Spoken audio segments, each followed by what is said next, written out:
Ich weiß auch nicht, ob ich die absolut falsche oder vielleicht sogar genau die richtige Person bin, um so ein Video zu machen. Ich habe seit 4 Jahren ein Wohnmobil, war damit in über 16 Ländern unterwegs, bin damit auch sehr gern allein unterwegs. Und heute geht es um alles rund um das Thema Bekanntschaften. Wie kann ich tolle Begegnungen haben, ohne dass es komisch wird? Wie halte ich mir, auf Deutsch gesagt, nervige Männer vom Leib? Und was kann ich tun, wenn es vielleicht doch auch mal zu einer übergriffigen Situation kommt?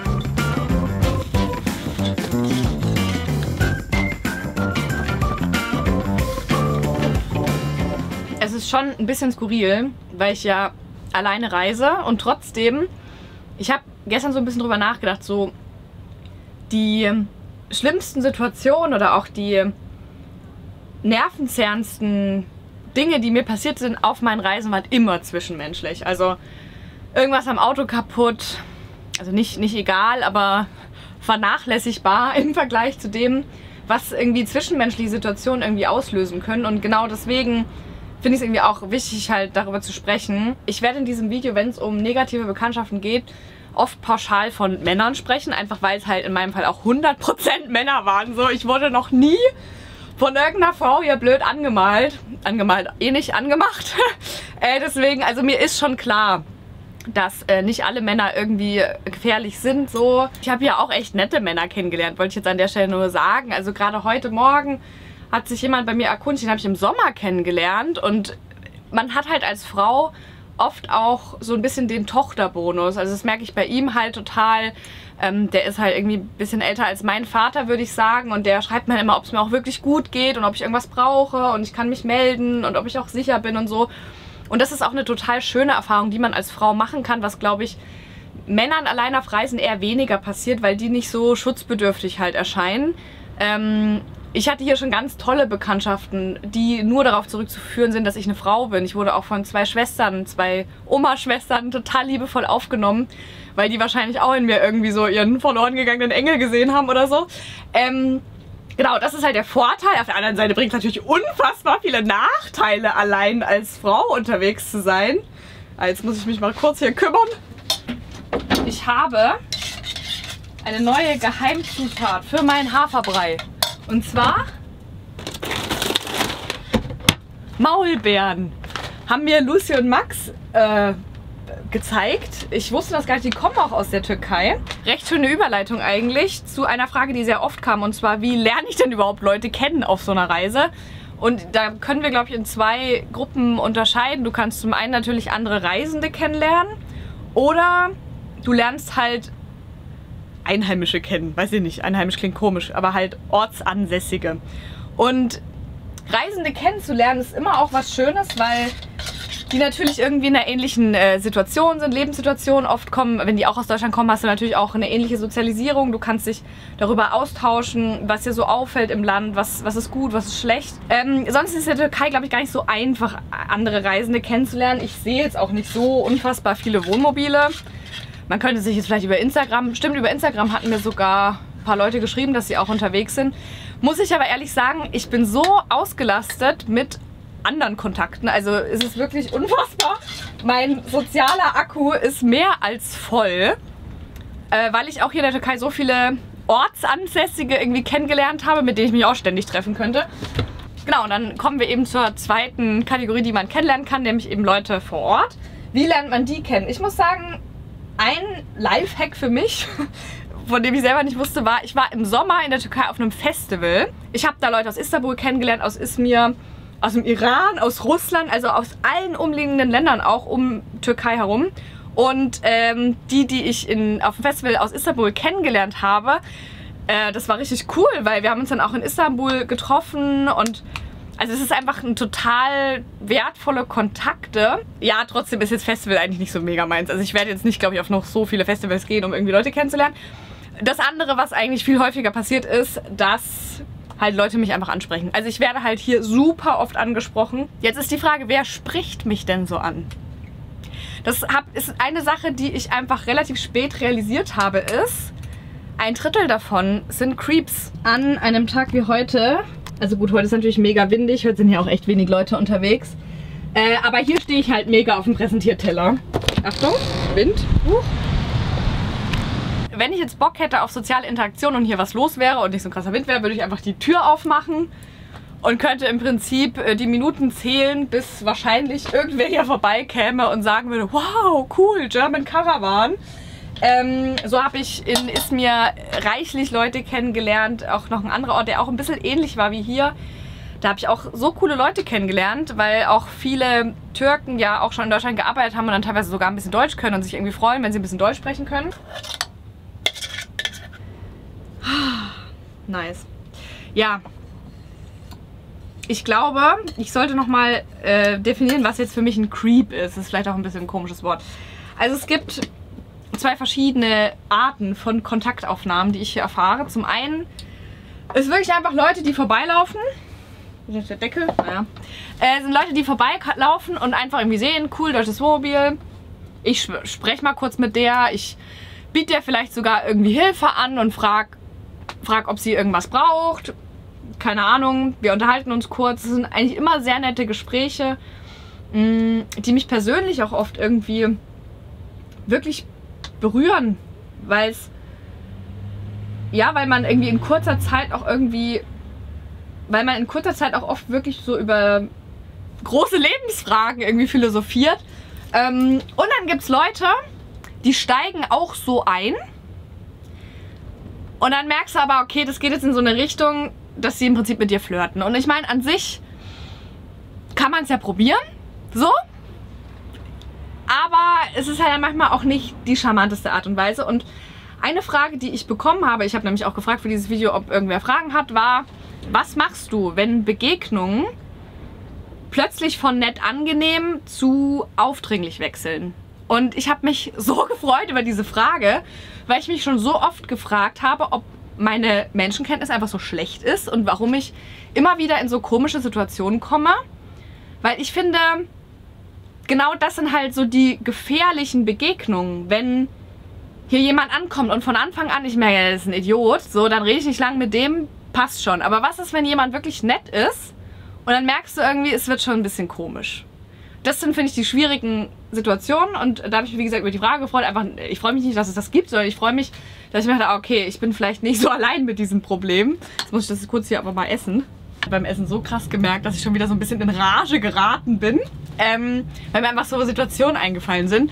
Also ich erzähle jetzt mal so zwei Sachen, die auch relativ kurz hintereinander passiert sind. Ich stand an einem ziemlich ähnlichen Ort wie hier, also einfach an der Promenade, und es kam ein Typ vorbei, der mich angesprochen hat, weil er mein Kennzeichen gesehen hat, und der war im selben Alter wie ich und der konnte sehr gut Englisch und wir haben uns auch direkt unterhalten. Er hat auch was Ähnliches studiert als ich und und er hatte mich dann gefragt, ob wir noch einen Tee trinken wollen. Finde ich jetzt auch an sich noch nicht schlimm, wenn einen jemand einlädt, mit dem man sich nett unterhält. Keine Ahnung, kann man das ja machen, und ich hatte, wie gesagt, bei ihm auch das Gefühl, dass wir gut kommunizieren können. Das ist halt auch ein ganz großer Nachteil, wenn du halt eine Sprachbarriere hast, kannst du dich halt auch umso schlechter abgrenzen. Das Gefühl hatte ich bei ihm jetzt aber nicht. Und genau, deswegen waren wir dann im Café und wir haben uns auch erst so ein bisschen über fachliche Sachen unterhalten, hatten da eigentlich einen schönen fachlichen Austausch irgendwie. Und naja, dann ging es halt los, war ja irgendwie zu erwarten, aber halt auch wieder so komisch, dass er dann halt so anfing, so ja, also seit 5 Jahren war er halt voll unglücklich, aber jetzt, wo er mich getroffen hat, hat halt sein Leben wieder Sinn. Und dann auch generell, dass die Sternkonstellationen haben uns jetzt hier zusammengeführt und dass jetzt, naja, da hat er noch so ein paar Sachen gesagt, wie das jetzt halt hier so das Ende meiner Reise ist und wir halt hier zusammen einen Neuanfang wagen sollten. Ich kürze die Geschichte hier mal kurz ab. Also, er wurde mir ein bisschen zu aufdringlich, hat dann auf einmal von Zukunftsplänen gesprochen und dass ich hier bei ihm bleiben sollte. Ich war etwas überfordert von dem plötzlichen Richtungswechsel und in dem Moment ist es mir sehr schwer gefallen, von einer netten Unterhaltung dann in eine klare Abgrenzung zu wechseln. Ich habe ihm dann aber gesagt, dass ich lieber wieder ins Wohnmobil möchte. Das Ganze ist jetzt 2 Monate her und er versucht weiterhin, mich zu kontaktieren, obwohl ich mehrmals ganz klar gesagt habe, dass ich kein Interesse habe und mir unsere Begegnung unangenehm war. Er respektiert meine Grenze da aber überhaupt nicht und ist der Meinung, dass ich noch zu ihm zurückkommen werde, weil ich voll auf ihn stehe, aber es mir selbst noch nicht eingestehen kann. Und das ist ein Satz, den habe ich schon recht oft auf meinen Reisen von Männern gehört und das hat auch nichts mit Nationalität zu tun, sondern einfach mit den einzelnen Männern. Also sowas ist mir in unterschiedlichsten Ländern schon passiert.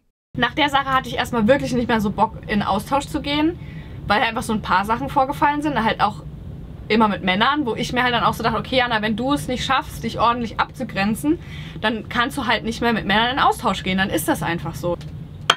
Ich bin dann auf einen Platz gefahren und es kam ein Motorradfahrer an und er meinte, ah ja, er ist der Utz, und also es war ein deutscher Auswanderer, der sich halt gefreut hat, ein deutsches Wohnmobil zu sehen. Ich war in dem Moment schon so, boah Jana, du wolltest eigentlich nicht mehr mit Typen reden jetzt erstmal, aber Utz war halt so ein Opa und ich dachte mir halt so, boah, so ein deutscher Opa, und er meinte auch direkt, dass er mir gerne helfen kann oder mir hat mir direkt Hilfe angeboten. Da dachte ich mir so, ja, also jetzt so ein Typ aus der Kategorie Opa, mit dem kann ich ja wohl jetzt reden, das wird ja wohl unverfänglich sein.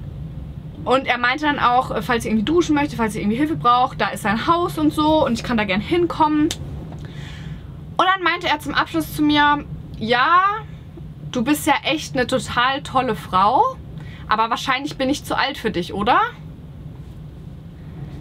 Und ich war so, das ist so unnötig, und wie gesagt, mir fehlt dann, in dem Moment fehlt mir auch immer so ein bisschen so eine zweite Instanz, weil ich habe halt nur meine eigene Bewertung der Situation und ich fand es halt unmöglich, aber Leute, kann man sowas machen? Ganz ehrlich, wenn mein Opa irgendwelchen jungen Frauen erst seine Hilfe anbietet, ja, du kannst gern zu meinem Haus kommen, und dann sagt, ja, du, ich bin aber leider zu jung für dich, zu alt für dich. Also ich fand es einfach daneben, eben auch, weil ich schon irgendwie so gerade so ein bisschen verletzt war, weil ich mir dachte, boah, will eigentlich irgendwer mir ernsthaft irgendwie helfen oder haben die alle irgendwelche komischen Hintergedanken? Und dann passiert es einfach schon wieder. Ich gebe einen Vertrauensvorschuss, ich lasse mich auf ein Gespräch ein. Da passiert es schon wieder und ich verpasse schon wieder die Gelegenheit, ich grenze mich schon wieder nicht ab. Ich sage nicht Utz ins Gesicht, Utz, das macht man nicht. Ich könnte dein Enkel sein, okay? Ich bin natürlich nicht zu Utz nach Hause gekommen und habe ihm nach Hilfe gefragt. Ich habe einfach gehofft, ich sehe Utz nie mehr wieder. Gut, jetzt waren das Situationen, die waren vielleicht irgendwie nicht schön, ein bisschen unangenehm, hat mich genervt, aber es ist ja jetzt nichts ernsthaft Schlimmes passiert. Aber was ist, wenn denn was Blödes passiert? Auch ich habe schon blöde Sachen erlebt,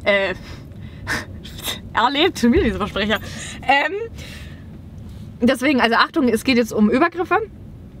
In Spanien ist es mir sehr, sehr oft passiert am Strand, dass Männer mir ungefragt ihr Genital präsentiert haben und auch aktiv wurden. Irgendwie, also an sich aktiv, ja, wie geht man damit um? Ich war das erste Mal sehr, sehr, sehr ultra krass geschockt. Also ich bin halt in jedem Fall einfach weggegangen. Also ich merke gerade, es geht viel um Exhibitionismus. Ich habe noch eine andere Situation, die war im Prinzip ähnlich. Das war aber noch ein bisschen perfider, weil die Person hat sich davor sogar mit mir unterhalten irgendwie, auch erstmal nett. Und dann wurde es auf einmal komisch und dann hat mir die Person ihr Handy gegeben und hat gefragt, ob ich ein Bild von ihm machen kann. Und im Prinzip wollte er dann, dass ich eine Aufnahme von seinem Genital mache. Habe ich natürlich nicht gemacht und ihm das Handy zurückgegeben. Eine Frau hat auch gefragt, ob ich mich häufig von Männern belästigt oder verfolgt fühle. Ich fühle mich nicht häufig von Männern belästigt oder verfolgt. Also, dass ich jetzt so richtig verfolgt wurde, ist mir eigentlich noch nie passiert. Und auch in all diesen Situationen, wo ich jetzt erzählt habe, ich meine, es hat mich ja zu keinem Zeitpunkt irgendwer jemals angefasst. Und ich glaube auch fast nicht, dass das noch passiert wäre. Also in all diesen Situationen hatte ich nie das Gefühl, dass es zu einem körperlichen Übergriff tatsächlich kommt. Trotzdem ist es nicht okay. Also das hat mich total geschädigt. Das mit dem Typen, der da hier wollte, dass ich ein Foto mache.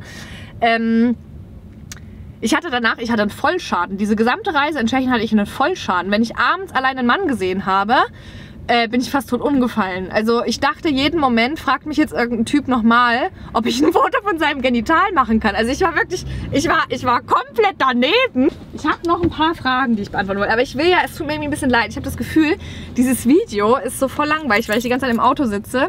Auf der einen Seite brauche ich auch ein bisschen diesen geschützten Raum des Autos, um solche Storys zu erzählen. Ich kann mich jetzt hier nicht in den Park setzen und solche Brüller-Geschichten hier erzählen. Und es ist wirklich so windig. Ich werde jetzt aber nochmal zur Burg fahren.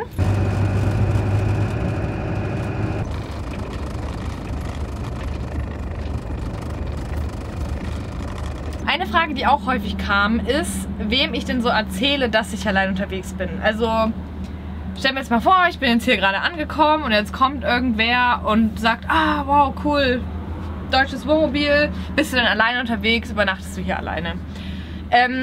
Ja, um ehrlich zu sein, ich finde irgendwie nicht, dass es da jetzt so viel bringt zu lügen. Ich hatte auch letzt eine Szene in einem Video drin, wo ich in der Autowerkstatt war und dort wurde ich gefragt, ob ich allein unterwegs bin und ich habe ja gesagt und daraufhin haben ein paar Leute kommentiert, oh mein Gott, warum sagst du, dass du allein unterwegs bist? Ja, sorry Leute, ich war in der Autowerkstatt mit meinem Auto, es war ja offensichtlich, dass ich allein unterwegs bin. Ich meine, wo es vielleicht noch Sinn macht, ich habe eine Freundin, mit der habe ich mich auch drüber unterhalten, dass sie manchmal sagt, wenn sie abends irgendwie angesprochen wird, sagt sie manchmal, ja, mein Ehemann schläft schon im Wohnmobil. Sowas kann man natürlich sagen. Ich finde halt, es bietet sich selten an, weil ich finde, es ist halt irgendwie auch so ein bisschen offensichtlich, dass hier niemand anderes ist. Ich habe mich auch noch mit einer anderen Person unterhalten, die eben nochmal gesagt hat, dass sie halt auch sehr oft wirklich halt am Anfang des Gesprächs irgendwie mit einbaut, dass sie einen Freund hat. Und dass es für sie auch sehr gut funktioniert, einfach halt einen Freund zu erwähnen. Also ich muss ehrlich sagen, ich aus meiner Perspektive, aus meiner Erfahrung hat das bisher nicht ultra viel gebracht. Also meiner Meinung nach, wenn die Leute hartnäckig sind, dann ist das denen egal, ob du einen Freund hast oder nicht, weil der Freund ist nicht hier. Hier ist niemand, hier bin nur ich. Und das ist für die Männer dann das Signal, dass ich wohl verfügbar bin, weil es ist kein Mann da.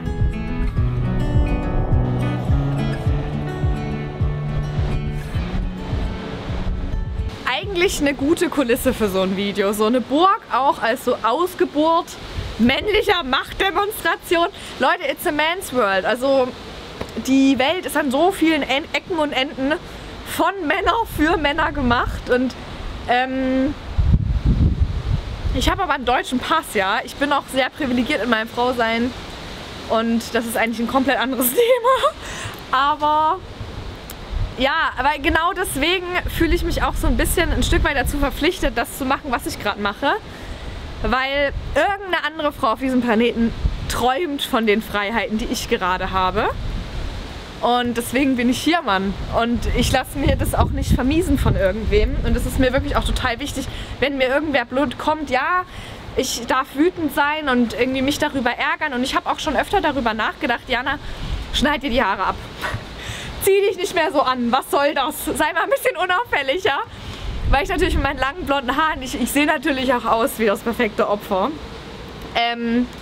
Trotzdem habe ich keinen Bock, mich zu verändern, Mann. Nur damit ich irgendwie jetzt weniger feminin wirke, das macht alles gar keinen Sinn. Ich mache das auch nicht. Ich mache da nicht mit, sage ich euch ehrlich. Ich bin nicht das Problem.